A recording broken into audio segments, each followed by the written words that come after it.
So let's go ahead and talk about a stock that I personally think is on the verge of making a breakout and another leg up.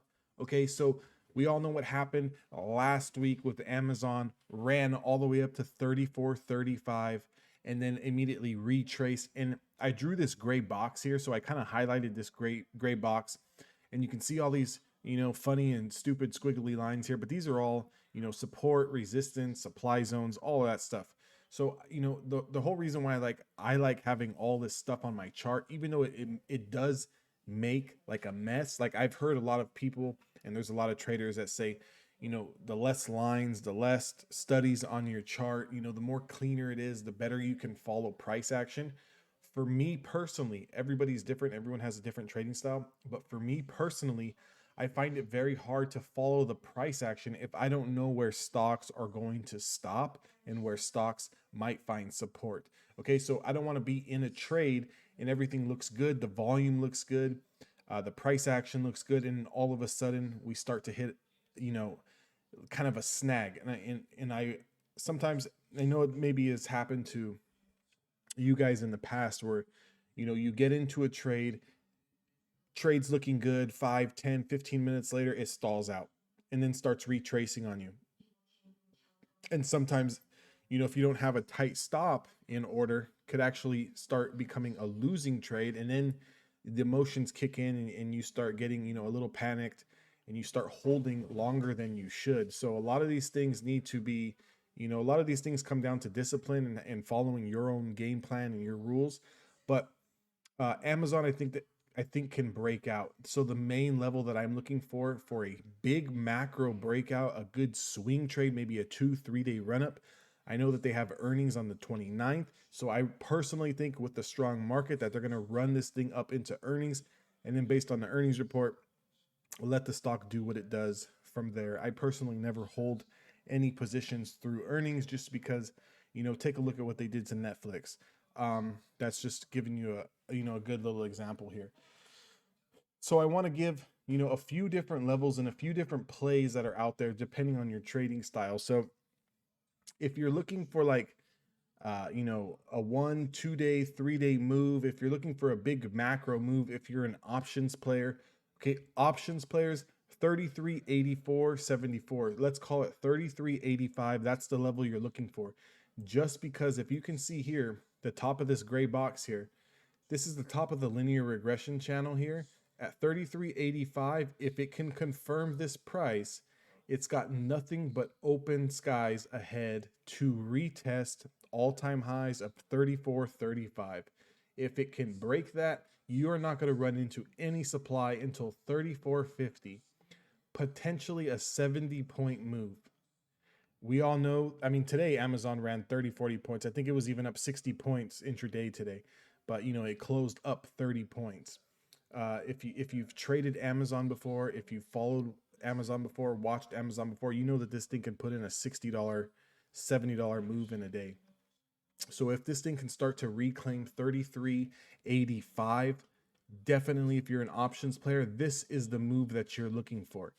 If you're an equities trader and you trade stocks, you have a couple of levels, intraday trades that you can get in on.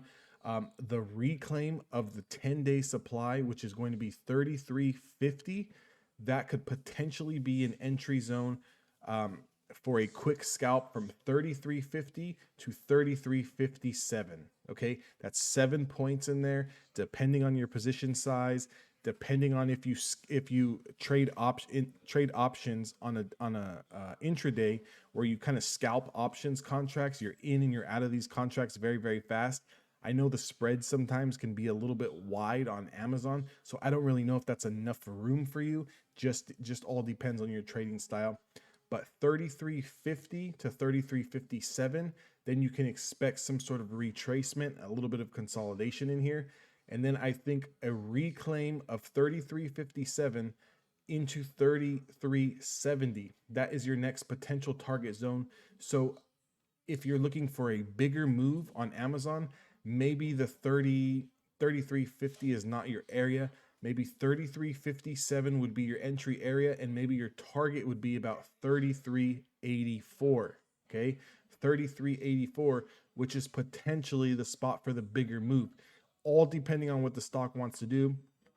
If it starts to come up here and touch 33.84 and it starts to have a little bit of trouble, starts bouncing around in this area, starts to retrace and then retest and then retrace and then retest, maybe cut your position there, take your profits, let this thing put in its first move through 33.84, let it retrace, find a little bit of support above this area. So for me, I'm going to be looking for a bust through this gray box, and then I'm going to look for a retracement to the gray box here, which is going to be, see if this resistance level can now become new support. And on the second run through that price, I will enter long. Now, anything can happen. This thing can gap up on Monday to 33.57. This thing can take out 33.70 and close right beneath 33.84 on Monday. So, maybe Tuesday, this thing, Amazon could just really, get going, and it might never give you that second entry. So if it does not give you the second entry and you don't want to miss the move, you really, really, really, really need to manage your risk. If it does start to retrace and come back down towards 33.84 and you have not taken cash flow, taken some profits on the way up, I would just cut it here at break even, just due to the fact that you don't want to get caught. You don't want to catch a falling knife with this thing coming back down to lower levels and potentially you losing more money than you should. So, because you can always get back into the trade. But if you're a big macro size trader and you're looking for the really extended moves, or you're more of a swing trader, definitely 33.84 on Amazon for this coming week is definitely the level that I think myself and every trader out there that trades high beta and trades the Qs is going to be looking for. So I hope that helped a little bit, guys. Again, let me just give you some stops for these trades here. If you want to play it off the break, on the equity side, 33.50, your stop would be you would probably want to keep it short, maybe give it 5-6 points, just because your first initial move is only going to be 7 points. So that's kind of like a 1-to-1 risk to reward ratio. Not the best. I would not recommend that trade for new or beginner traders. That's more for an experienced trader who's used to taking scalps like that, especially on a fast moving stock like Amazon that has these big swings up and down. If you're looking to take the entry at 33.57, I would use 33.57 as your break even. If Amazon pushes through this, puts in 5, 10, 15 points, and you don't take profits on the way up, or you take a little bit off the table and it starts to retrace, I would just use break even as your stop. The level that I'm going to be looking for here, I'm really going to give this room to work here. 33.84. My stop loss is going to be the upper Bollinger Band at 33.70. So I am going to give it 14 points. However, the max potential move that this thing can put in is close to 70 points. So I don't think that, risking 14 points for a potential move of 50, 60 points is that bad. However, just manage your position sizing. I'm not saying go out and take 100 contracts. This thing moves down $5, $10 on you and you're going to be, panicking, ripping your hair out. Position yourself right. You don't have to go large, but if you've been waiting for a big move, this is the big move on Amazon. The 33.84 break. First line of resistance is going to be all-time highs of 34.35, 34.50, and 35.15. Those are your zones that you're looking at here.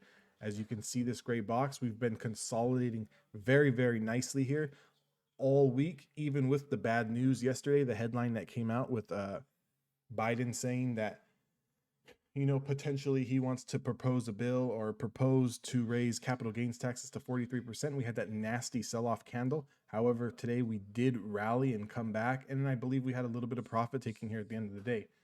Just people concerned about holding their positions over the weekend. So you can see nice week-long consolidation here. I think that we're ready to break out over this level. You can see the last time that we broke out through this level, we put in an all-time high. If we can break out through this level here, maybe we can put in a new all-time high. So guys, I hope you guys all have a great weekend. Do some chart work. look at the levels, have a game plan going into next week, and I will see you guys all in the next video.